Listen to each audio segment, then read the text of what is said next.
Entonces hay que cambiar ese aparato del Estado y convertirlo en una maquinaria eficiente, que tenga planes, que tenga destinos, que tenga objetivos y que tenga la gente capaz de realizarlos. Ese es el reto de Pedro Castillo. Ese es su reto. Uno se va del Perú y regresa 10, 12, 15 días después y parece que el país se hubiera congelado. Porque los problemas son los mismos. Es decir, hay gente que sigue obsesionada con el tema de la vacancia presidencial, que no se resignan, que perdieron las elecciones. Y perdieron las elecciones, es decir, primero hicieron la campaña por Keiko. De ahí hicieron la campaña por el fraude en mesa. De ahí están loquitos por la vacancia presidencial y buscan cualquier argumento, cualquiera de los legítimos y de los que no lo son tanto, para crear un clima de desasosiego, de molestia, de irritación con el gobierno de Pedro Castillo, para probar que todo está mal y para justificar que el señor tiene que irse al Palacio de Gobierno. Y están en eso con los grandes medios, porque hablemos claro. ¿O no es la agenda cotidiana de los grandes medios esa? Díganme ustedes. Todas las noticias son negativas. Todo lo que nos venden todos los días los grandes medios tiene por objetivo desmoralizar al país en relación al gobierno de Pedro Castillo. Ahora, ¿cuál es el problema? Que el profesor Castillo ayuda, pues, a sus enemigos. ¿Por qué? Porque sigue cometiendo los mismos errores. Es decir, ahora hay una discusión, por ejemplo, sobre el nombramiento de Daniel Salaverry. Y la pregunta, ¿esto es nuevo? Esto no es nuevo. Esto no es nuevo. O sea, Alan García nombró a uno de sus abogados presidente de Distriluz. Es decir, un penalista dirigiendo las empresas públicas de distribución de energía eléctrica. Es una persona a la que yo aprecio, pese a nuestras diferencias. Pero acá entre no sabe cómo de electricidad. ¡Por Dios! Pero era el abogado de Alan, pues así se ha manejado el Perú.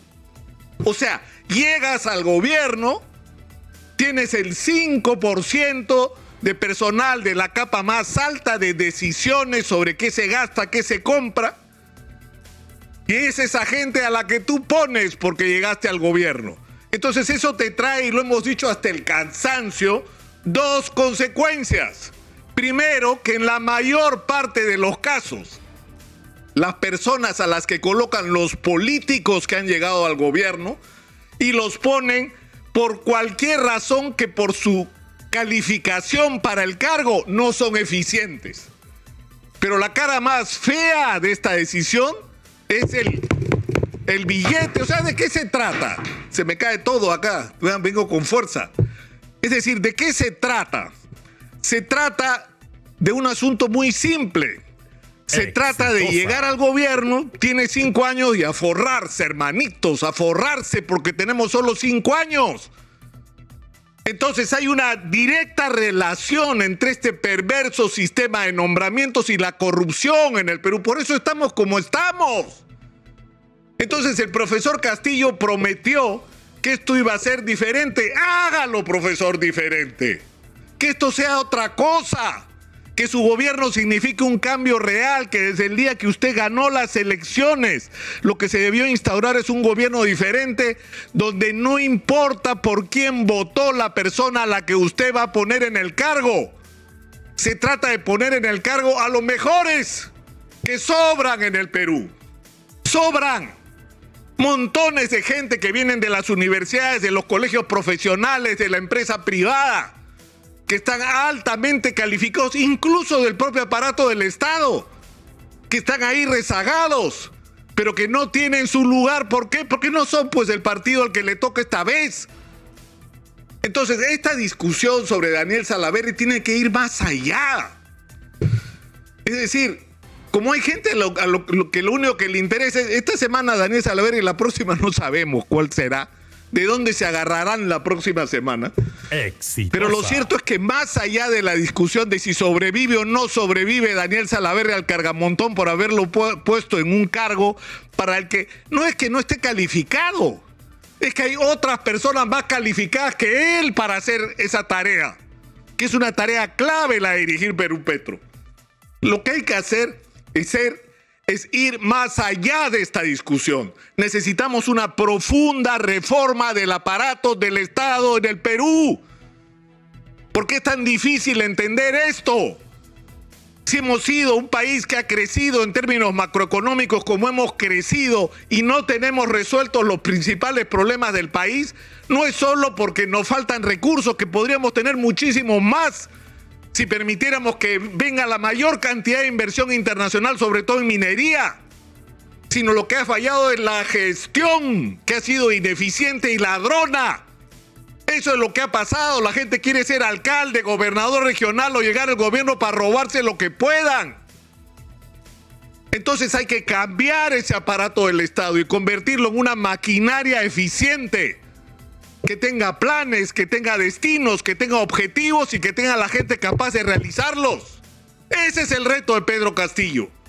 Ese es su reto. Olvídese, profesor, porque ahora hay gente que, como votaron en contra de que pase, o sea, el caso de Vladimir Cerrón, ¿no? O sea, porque él funciona así también, ¿ah? Esto no es un patrimonio, acá no hay derecha, centro, izquierda, no, todos son iguales. Todos los políticos son igualitos. Entonces, como el señor Cerrón decidió no votar a favor del pase a debate de la moción de vacancia de Pedro Castillo, se cree con el derecho de que su amigo Nájar sea presidente del Consejo de Ministros, o de meter 3, 4 ministros en el gabinete. ¿Y quién ha dicho que las cosas tienen que ser así? O sea, el señor no vota por convicción. Ojalá hubiera votado, junto con Keiko Fujimori y Rafael López Aliaga, ojalá que hubiera votado para que vean lo que es su fuerza real, a ver cuántos de sus partidos en el Congreso lo seguían. Pero hay que acabar con esto. Es una perversión que nos está haciendo daño como país. Nos está haciendo daño porque no nos está permitiendo afrontar las urgentes tareas que esperan respuesta a los problemas reales de lo que ha hablado Manuel Rosas esta mañana, con el estilo particular que tiene. Ha hecho una enumeración así sistemática de todo lo que está pendiente, a lo que hay que dedicarse y a lo que no nos ocupamos, o de lo que no nos ocupamos. En fin, estoy de regreso y seguirá el pleito, de eso pueden estar seguros. Hablemos claro.